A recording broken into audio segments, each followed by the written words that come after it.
ချစ်နေဦးလားမချစ်နေဦးလားချစ်နေနော်ဟောမကြည့်လားဒါပဲသူမိဘမြတ်တာနားလေသေးလားနားမလဲဘူးလေဘာကြောင့်နားမလဲနဲ့မကြီးရင်တယ်လို့တင်လဲတင်မိဘရဲ့မြတ်တာကိုနားမလဲဘူးဆိုတင်လဲမကြီးရင်တယ်ဘူးဒီနေ့ခရစ်တော်ရဲ့မြတ်တာကိုနားမလဲဘူးဆိုရင်တင်ရဲ့အတ္တတာမှာမကြီးရင်တဲ့အကြောင်းရင်းကပါလေတီဆောက်ခြင်းမှာအားနည်းနေဟုတ်လားအဲ့ဆိုနှုတ်ကပတ်တော်ကတီဆောက်ဖို့မလိုလားလူပါတယ်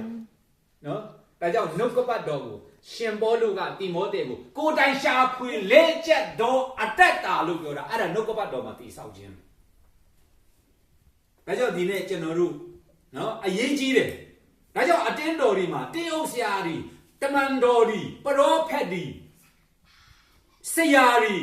နော်သာသနာပြုတွေအားလုံးကခရစ်တော်ရဲ့ကိုယ်ကိုလူတိုင်းခံစားရဖို့ရတီဆောက်ပေးတယ်ဒါကြောင့်တီဆောက်တယ်ဆိုတာကအိမ်ဆောက်ရင်လည်းအိမ်ဖြစ်လာရင်အကျိုးရှိတယ်နော်ဒါကြောင့်ကျွန်တော်တို့ကသာဝရနဲ့ဆိုင်တဲ့အရာကိုတီဆောက်နေခြင်းဖြစ်ဒါကြောင့်